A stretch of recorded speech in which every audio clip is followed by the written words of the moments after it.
السلام علیکم ورحمۃ اللہ وبرکاتہ۔ وعلیکم السلام ورحمۃ اللہ وبرکاتہ۔ الحمد للہ وکفا وسلام علی حبیبہ الذی اصطفیٰ، اما بعد فاعوذ باللہ من الشیطان الرجیم، بسم اللہ الرحمن الرحیم۔ قد جاءکم من اللہ نور، صدق اللہ العلی العظیم۔ نادى عليا مظهر العجائب، تجده عونا لك في النوائب، كل هم وغم سينجلي بعظمتك يا الله، وبنبوتك يا رسول الله، وبولايتك يا علي يا علي يا علي۔ غوث اعظم بمن بے سر و ساما مدد، قبلہ دی مدد کعبہ ایمان مدد، بگرداب بلا افتاد کشتی، ضعیفانو شکست رات کشتی، بحق خواجہ عثمان ہارون، مدد کن یا معین الدین چشتی، مدد کن یا معین الدین چشتی، مدد کن یا معین الدین چشتی۔ الحمدللہ مراد پھر ایک مرتبہ اس ہفتہ واری سیرت رسول کی محفل میں حاضر ہے۔ اللہ کریم ہم سب کا یہاں پر آنا قبول فرمائے اور یہاں کے آنے کو جنت میں جانے کا ذریعہ بنا دے۔ آئیے کچھ باتیں سننے سنانے سے پہلے اپنے اور ساری کائنات کے مرکز عقیدت حضور رحمت عالم فخر آدم و بنی آدم جناب احمد مجتبیٰ و محمد مصطفیٰ صلی اللہ تعالی علیہ وسلم کی بارگاہ بے کس پناہ میں جس طریقے سے پڑھا ہوں آپ میرے ساتھ پڑھے۔ الصلاۃ والسلام علیک یا رسول اللہ، الصلاۃ والسلام علیک یا حبیب اللہ، الصلاۃ والسلام علیک یا نور اللہ، صلی اللہ تعالی علیہ وسلم۔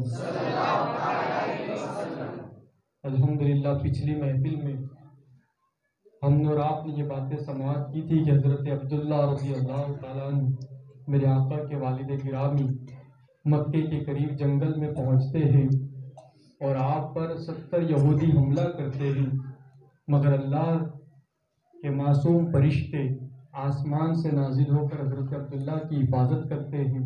اور یہ سارا منظر وہاں پر موجود جناب وہب اپنی آنکھوں سے دیکھ رہے ہیں۔ یہ جناب وہب خود اپنے قبیلے کے سردار بھی ہیں۔ جناب وہب کی بہادری، جناب وہب کی شجاعت بھی مشہور ہے۔ جناب وہب مکے کے اندر امانت دار اور دیانت داری کی وجہ سے پہچانے جاتے ہیں۔ وہ جناب وہب پورا منظر اپنی آنکھوں سے دیکھ رہے ہیں۔ اب جناب وہب جو ہے ان کو ایک بات کی فکر تھی، ایک فکر میں مبتلا تھے، اور جناب وہب کی فکر یہ تھی کہ وہ اپنی شہزادی اپنی بیٹی کے نکاح کو لے کر فکر مند رہا کرتے تھے، اس لیے کہ ہر باپ کی یہ فکر ہوتی ہے کہ جب اس کی بیٹی نوجوانی کی دہلیز پر قدم رکھتی ہے تو وہ اپنی بیٹی کے نکاح کے لیے فکر مند ہوتے ہیں، اپنی بیٹی کی شادی کو لے کر فکر مند ہوتے ہیں۔ اور بیٹی جتنی عظمت والی ہوتی ہے، بیٹی جتنی اعلیٰ مقام والی ہوتی ہے، اس کے لیے نکاح کے لیے رشتہ بھی ویسے تلاش کیا جاتا ہے، ویسے نکاح کے لیے انعقاد کیا جاتا ہے رشتے کا۔ اب یہ جو جناب وہب ہے یہ اپنی بیٹی کے لیے ایک اچھے رشتے کے فکر مند تھے کہ کوئی اچھا نکاح کا رشتہ مل جائے، کوئی اچھا نوجوان نظر آئے جس سے میں اپنی بیٹی کا نکاح کروا سکوں۔ اور یہ جناب وہب اس لیے اچھا رشتہ چاہتے تھے اس لیے کہ جناب وہب کی بیٹی کوئی معمولی بیٹی نہیں ہے، بلکہ آپ ہی کی بیٹی کو دنیا حضرت آمنہ کے نام سے یاد کرتی ہے۔ آپ ہی کی شہزادی کا نام بیوی سیدہ آمنہ ہے، وہ سیدہ آمنہ کہ اللہ نے جن کو ذہانت بھی عطا فرمائی، اللہ نے جن کو فراست بھی عطا فرمائی۔ سیدہ آمنہ کی دیانت داری بھی مشہور، آپ کی امانت داری بھی مشہور، آپ کا حسن و جمال بھی مشہور، بے شمار خصلتیں اور بے شمار خصوصیتیں اللہ نے سیدہ آمنہ کو عطا فرمائی ہے۔ کتابیں بھری پڑی آپ کی فضیلت پر، مگر سیدہ آمنہ کی سب سے بڑی فضیلت یہ ہے کہ سیدہ آمنہ میرے نبی کی امی کا نام ہے، سیدہ آمنہ ام رسول ہے، وہ نبی کی والدہ ہے، اس سے بڑھ کر ان کی فضیلت کیا ہو سکتی ہے۔ بہر کے جناب وہب اس جنگل کے اندر جناب عبداللہ کا سارا ماجرا دیکھتے ہیں کہ یہ اتنا پاکیزہ نوجوان ہے کہ اس کی حفاظت کے لیے آسمان سے فرشتے نازل ہوتے ہیں، فرشتے اس کی حفاظت کرتے ہیں۔ فوراً دل میں خیال آتا ہے کہ ہو نہ ہو میری بیٹی کے لیے اگر کوئی نوجوان بہتر ہے تو یہی نوجوان سب سے بہتر ہے۔ اب جناب وہب دل میں سوچتے ہیں، مکے کی طرف آتے ہیں اور شہر میں آنے کے بعد جناب وہب خود جاتے جناب عبد المطلب کے پاس، اور جناب وہب جانے کے بعد جناب عبد المطلب سے کہتے ہیں کہ اے جناب عبد المطلب، میں آپ سے یہ بات کرنے کے لیے آیا ہوں کہ جو آپ کے بیٹے جناب عبداللہ ہے، میں یہ چاہتا ہوں کہ میری بیٹی آمنہ کا نکاح آپ کے بیٹے کے ساتھ ہو جائے۔ میں اپنی بیٹی کا نکاح خود لے کر کے آپ کے پاس آیا ہوں۔ وہ جناب عبد المطلب جب بار بار جناب عبداللہ پر نکاح کے پیغامات آ رہے تھے، بادشاہوں کی شہزادیوں کی نکاح کے پیغام آ رہے تھے، مگر جناب عبد المطلب سب کو انکار کر رہے تھے، سب کو منع کر دے رہے تھے۔ لیکن اب جناب وہب آئے اپنی بیٹی کے نکاح کا پیغام لے کر، اب وہی جناب عبد المطلب مسکرا رہے ہیں، وہی جناب عبد المطلب کے چہرے پر خوشیوں کے آثار ہیں، گویا کہ انہیں پہلے سے بتا دیا گیا ہو، گویا کہ ان پر الہام کر دیا گیا ہو رہے ہیں۔ اب جناب عبد المطلب آپ اپنی اہلیہ کو ساتھ لیتے ہیں، فاطمہ بنت عمرو کو، اور جا رہے ہیں، گویا کہ میرے نبی کے دادا اور میرے نبی کی دادی دونوں ساتھ میں جا رہے ہیں۔ کہاں جا رہے ہیں؟ حضرت آمنہ کو دیکھنے کے لیے جا رہے ہیں، نبی کی والدہ کو دیکھنے کے لیے جا رہے ہیں، نکاح کے لیے حضرت آمنہ کے چہرے کو دیکھنے کے لیے جا رہے ہیں۔ جب پہنچتے ہیں اور حضرت فاطمہ بنت عمرو یعنی میرے نبی کی دادی جان جب سیدہ آمنہ کو دیکھتی ہے تو میرے نبی کی دادی پکار کر کہتی ہے، فرماتی ہے کہ میں نے آمنہ کے جیسے خوبصورت چہرے والی عورت کبھی کسی کو نہیں دیکھا، بڑا حسین چہرہ ہے، بڑا خوبصورت چہرہ ہے۔ بلکہ مکے کی عورتیں سیدہ آمنہ کے تعلق سے یوں کہتی ہے کہ ہم نے آمنہ کے چہرے کو دیکھا جس طرح آسمان میں چاند سے روشنی نکلتی ہے اور چاند اپنی روشنی کو بکھیرتا ہے، مکے کی عورتیں کہتی ہے کہ آمنہ کے چہرے سے بھی ایسی روشنی نکلا کرتی تھی، ایسے ان کے چہرے سے نور نکلا کرتا تھا۔ بلکہ کہتی ہے کہ آمنہ جمال کے معاملے میں بہت خوبصورت ہے، آپ کو خوبصورتی بھی بہت ملی ہے۔ کہتی ہے کہ مکے کے اندر اگر کردار کی بات کی جائے، اخلاق کی بات کی جائے تو مکے کی عورتیں کہتی ہے کہ ہم نے آمنہ کی طرح کردار والا کسی کو نہیں دیکھا، آپ کی طرح اخلاق والا کسی کو نہیں دیکھا۔ بلکہ کہتی ہے کہ آمنہ کمال میں بھی بے مثال ہے اور آمنہ جمال میں بھی بے مثال ہے، آمنہ کی مثال نہیں ملتی۔ مکے کی عورتیں بھی یہ گواہیاں دے رہی ہے۔ اب جناب عبد المطلب اور بی بی فاطمہ بنت عمرو میرے نبی کے دادا اور میرے نبی کی دادی دونوں نے جب حضرت آمنہ کو دیکھا تو ایک ہی نظر میں نکاح کے لیے حامی بھر دیتے ہیں۔ آپ کے کمالات دیکھ کر، آپ کے اخلاق دیکھ کر، آپ کی خوبصورتی دیکھ کر پہلی ہی نظر میں نکاح کے لیے حامی بھرتے ہیں۔ اب جناب عبد المطلب واپس اپنے گھر آتے ہیں اور گھر آنے کے بعد اپنے شہزادے جناب عبداللہ کو بلاتے ہیں اور بلانے کے بعد کچھ باتیں ارشاد فرماتے ہیں۔ کیا باتیں ارشاد فرماتے ہیں؟ جسے امام زرقانی نے اپنی کتاب میں نقل فرمایا، دلائل النبوت میں بھی روایت موجود ہے، عیون الانسان نامی کتاب میں بھی روایت موجود ہے۔ فرماتے جناب عبد المطلب اپنے بیٹے سے کہ اے میرے بیٹے عبداللہ، میں نے تمہارے لیے ایک ایسی خاتون کا انتخاب کیا ہے، تمہارے لیے ایک ایسی خاتون کو منتخب کیا ہے کہ وہ خاتون بڑی خوبصورت ہے، بڑی حسین و جمیل ہے، اس خاتون کو اللہ نے بے شمار حسن عطا فرمائے۔ جناب عبد المطلب کہتے ہیں کہ جس خاتون کو تمہارے نکاح کے لیے منتخب کیا گیا ہے وہ حسن جمال والی بھی ہے، ساتھ ہی ساتھ اللہ نے اسے ذہانت بھی عطا فرمائی ہے، وہ بڑی گہری نظر رکھنے والی ہے، وہ بڑا دور تک دیکھنے والی ہے، وہ عابدہ بھی ہے، اس کی دیانت داری بھی مشہور ہے، اس کی امانت داری بھی مشہور ہے۔ حضرت عبد المطلب کہتے ہیں کہ میں نے جس خاتون کا انعقاد کیا ہے وہ خاتون محتشمہ بھی ہے۔ اب محتشمہ کسے کہا جاتا ہے؟ تو علماء فرماتے ہیں انسان محتشم اس وقت بنتا ہے جب اس کے اندر دو چیزیں آ جائیں۔ علماء فرماتے ہیں کہ جب انسان کے اندر حیا اور ادب بھی ہو اور ساتھ ہی ساتھ شان و شوکت بھی ہو، جب دونوں چیزیں ساتھ میں آئے تب انسان محتشم بنتا ہے۔ گویا کہ حضرت عبد المطلب کہہ رہے ہیں کہ میں نے جس خاتون کا انعقاد کیا ہے اللہ نے اسے شرم و حیا بھی عطا فرمایا اور اسے شان و شوکت بھی عطا فرمائی ہے۔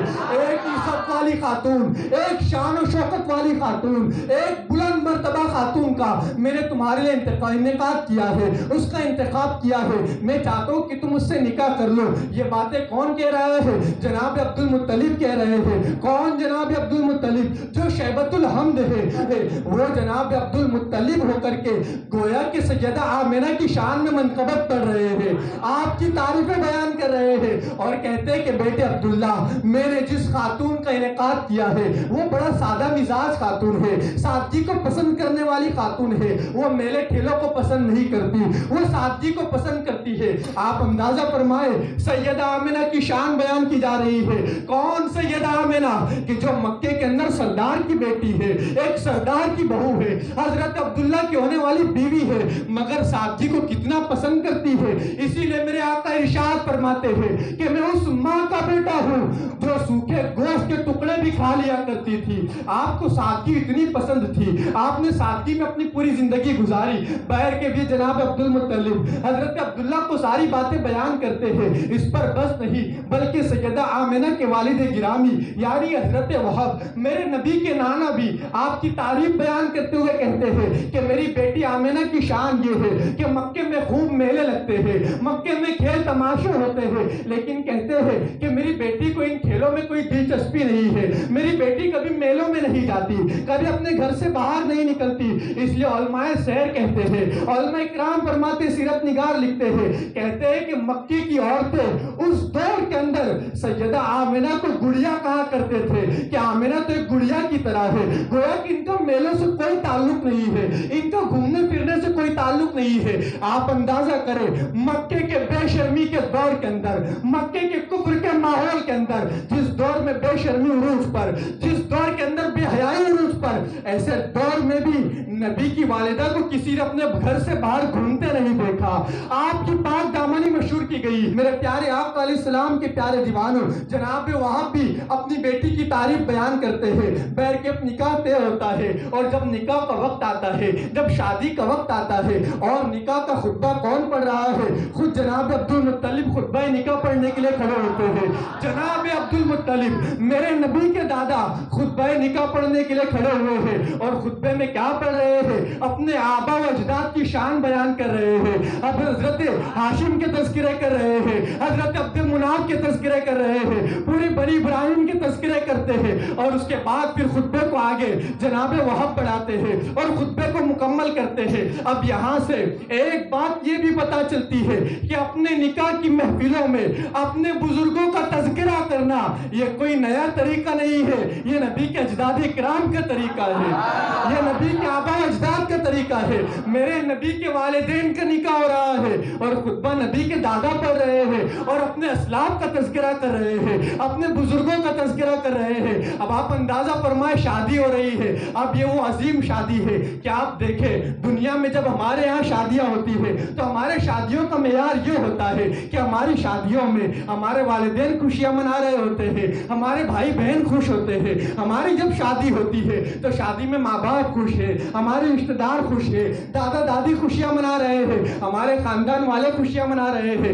گویا کہ ہماری شادیوں کی خوشیوں کا جو معیار ہوتا ہے وہ محدود ہوتا ہے، ایک خاص طبقہ خوشیاں مناتا ہے، لیکن قربان جائے شادی پر یہ ایسی شادی ہے کہ اس شادی میں لوگوں نے دیکھا ہے کہ جناب عبد المطلب بھی خوشیاں منا رہے ہیں، میرے نبی کی دادی حضرت فاطمہ بنت عمر بھی خوشیاں منا رہی ہے، میرے نبی کے نانا جناب وہاب بھی خوشیاں منا رہے ہیں، بلکہ میرے نبی کی نانی جناب برا بھی خوشیاں منا رہی ہے۔ اس پر بس نہیں بلکہ کائنات خوشیاں منا رہی ہے، درخت خوشیاں منا رہے ہیں۔ لوگوں نے دیکھا پورے مکے کے اندر خوشیوں کا ماحول ہے، بلکہ علماء سیر کہتے ہیں کہ صرف مکہ ہی خوشیاں نہیں منا رہا ہے بلکہ اللہ کا گھر خانہ کعبہ بھی خوشیاں منا رہا ہے۔ کہتے ہیں کعبہ بھی جھوم رہا ہے، زمین بھی جھوم رہی ہے، آسمان بھی خوشیاں منا رہا ہے، حتیٰ کہ صرف آسمان ہی نہیں آسمانوں پر بھی خوشیاں منائی جا رہی ہے، فرشتے خوشیاں منا رہے ہیں، جنت کے حور و مسلمان خوشیاں منا رہے ہیں. یہ خوشیاں کیوں ہے؟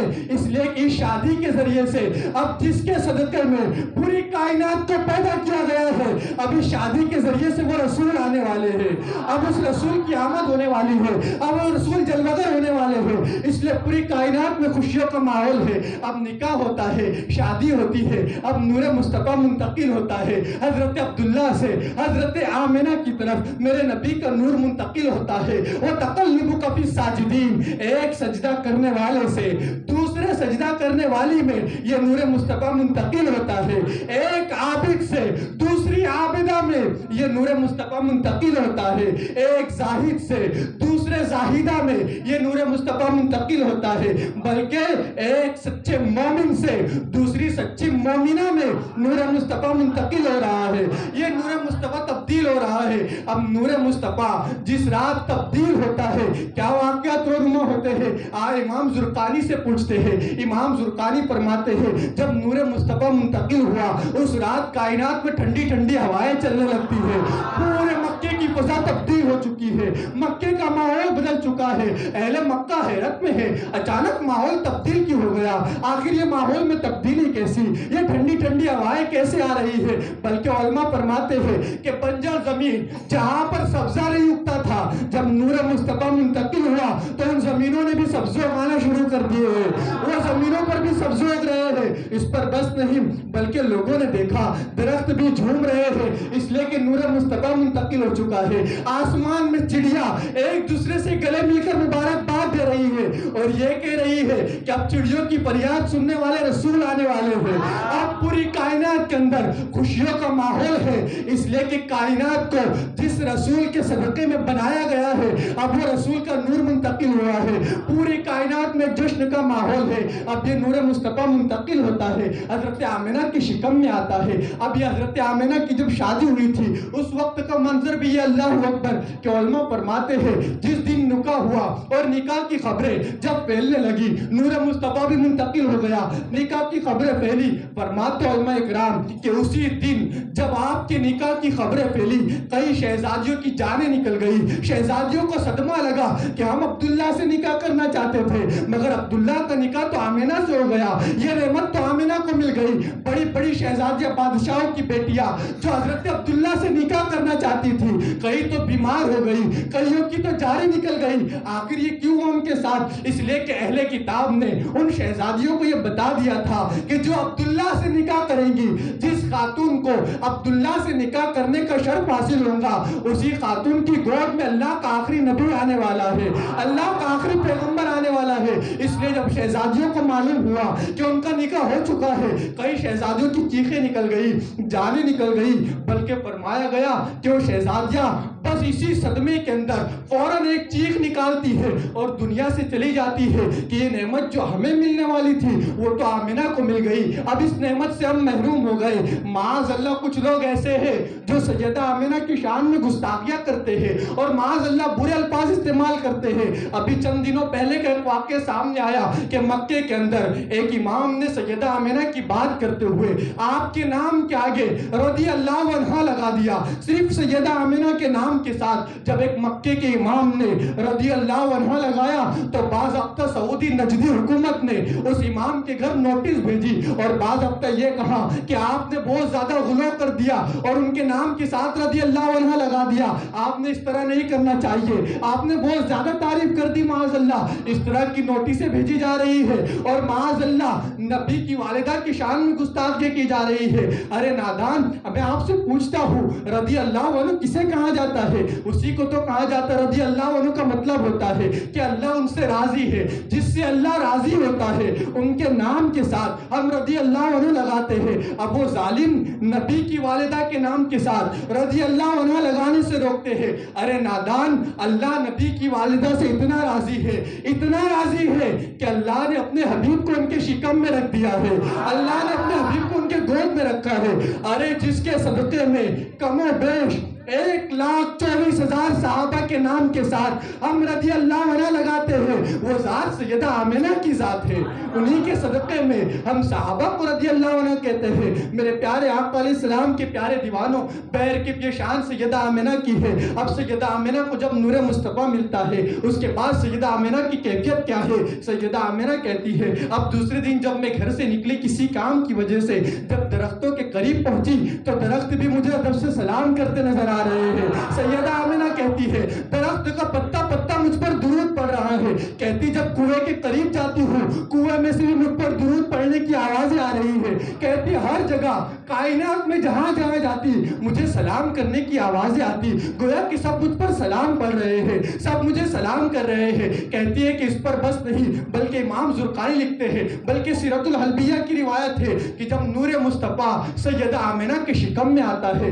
سیدہ آمنہ خوشبو سے مہک اٹھتی ہے، اس کے بعد سیدہ آمنہ کے جسم سے مشک و عنبر سے زیادہ خوشبو آنے لگتی ہے۔ جب آپ گھر پہنچتی ہے، حضرت عبد المطلب دیکھتے ہیں، بی بی فاطمہ بنت عمر آپ کے ساس اور آپ کے سسر یعنی میرے نبی کے دادا اور دادی دونوں خوشبو کو محسوس کرتے ہیں۔ دوسری عورتوں نے بھی حضرت آمنہ کی خوشبو کو محسوس کیا۔ پوچھتی آمنہ یہ عطر تم نے کہاں سے لایا ہے؟ یہ خوشبو تم نے کہاں سے لائی ہے؟ کتنی پیاری خوشبو آ رہی ہے، کتنی اچھی خوشبو آ رہی ہے، تم نے کہاں سے لائی؟ وہ ہمیشہ کوشش کرتی کہ آمنہ جو خوشبو لاتی ہے اس خوشبو کا راز ہمیں پتا چل جائے، مگر کسے پتا نہ چلتا، اس لیے کہ خوشبو کہاں سے آ رہی ہے؟ یہ نور مصطفیٰ کی برکت سے آ رہی ہے، یہ حضور کے نور کی برکتیں ہیں کہ آپ کے جسم سے خوشبو نکل رہی ہے۔ بلکہ میرے نبی کی دادی یعنی حضرت فاطمہ بنت عمر تو یہ کہتی ہے کہ اے مکے کی خواتینوں، تم بی بی آمنہ کے جسم کی خوشبو کی بات کرتے ہو کہ ان کے جسم سے خوشبو آ رہی ہے، بلکہ کہتی ہے آپ کی دادی، میرے نبی کی دادی فاطمہ بنت عمر کہتی ہے کہ کل رات آمنہ نے جس دیوار پر ہاتھ لگائی تھی ابھی تک اس دیوار سے بھی خوشبو آ رہی ہے، وہ دیوار بھی مہک رہی ہے، اس دیوار سے بھی خوشبو نکل رہی ہے۔ آپ اندازہ کریں اور غور کریں، میرے آقا کی شان یہ ہے کہ اگر حضور صلی اللہ علیہ وسلم کا پسینہ مبارکہ اگر کسی دلہن کو مل جائے تو وہ صرف دلہن نہیں بلکہ اس دلہن کی 7 پشتیں مہک جاتی ہے۔ 7 پشتوں کے اندر جو اولاد ہوتی ہے وہ خوشبودار اولاد ہوتی ہے۔ ارے جسے اگر حضور کا پسینہ مل جائے اس کی 7 پشتیں مہک جاتی ہے تو سوچے جس کے شکم میں خود حضور ہے ان کی خوشبو کا عالم کیا رہا ہوگا، ان کی خوشبو کا عالم کیا رہا ہوگا۔ سیدہ آمنہ کے جسم سے خوشبو آیا کرتی، حتیٰ کہ سیدہ آمنہ کو شکم مبارکہ میں میرے آقا کو 2 مہینے گزرتے ہیں، ابھی نور مصطفیٰ 2 مہینے سیدہ آمنہ کی شکم میں ہے، اور دوسری طرف جناب عبد المطلب حضرت عبداللہ کو بلاتے ہیں اور بلانے کے بعد کہتے ہیں اے میرے بیٹے عبداللہ دیکھو مکے سے قافلہ ملک شام کی طرف جا رہا ہے، غالباً وہ کھجوروں کی تجارت کے لیے جا رہا تھا۔ جناب عبد المطلب کہتے ہیں کہ دیکھو یہ قافلہ جا رہا ہے ملک شام کی طرف، میں یہ چاہتا ہوں کہ تم بھی اس قافلے میں شامل ہو جاؤ اور ملک شام کی طرف تجارت کر کے آؤ۔ اب اس دور کا جو ملک شام کا سفر تھا آپ سیرت کی کتابیں اٹھا کر کے دیکھیں، فرمایا گیا مکے سے ملک شام جانے میں اس دور میں 3 مہینے لگ جایا کرتے تھے۔ 3 مہینے سفر کرنے کے بعد انسان ملک شام پہنچتا۔ آپ اندازہ فرمائے کتنا طویل سفر اس دور کا، اور کم و بیش اگر ہم آج کے اعتبار سے بھی دیکھیں تو کم و بیش 2500 کلومیٹر کا وہ سفر مکے سے ملک شام کا۔ آپ سوچیں اس دور میں 3 مہینے لگ جایا کرتے تھے، اور جانے کے 3 مہینے، پھر وہاں سے واپس آنے کے 3 مہینے، اور اگر وہاں تجارت کرنی ہو تو اس کا ایک الگ وقت درکار ہے، یعنی بہت طویل سفر وہ ہونے والا ہے۔ اور ابھی حضور علیہ السلام کو اپنی والدہ کے شکم میں صرف 2 مہینے ہوئے ہیں، اور ادھر حضرت عبداللہ کو سفر کے لیے روانہ ہونا ہے، سفر کے لیے نکلنا ہے۔ اب آپ سفر کے لیے کیسے نکلتے ہیں اور سفر پر کیا کیا واقعات رونما ہوتے ہیں، کس طرح کا معاملہ پیش آتا ہے، انشاءاللہ آئندہ والی محفل میں آپ کے سامنے بیان ہوگا۔ آئیں گے انشاءاللہ، آنے والے اتوار کو انشاءاللہ پہنچیں گے۔ اللہ ہم سب کو اس محفل پاک میں پہنچنے کی توفیق عطا فرمائے۔ دوران بیان اگر کوئی غلطی ہوئی ہو آپ حضرات کو گواہ بنا کر میں توبہ کرتا ہوں۔ استغفر اللہ ربی من کل ذنب واتوب الیہ۔ السلام علیکم ورحمۃ اللہ وبرکاتہ۔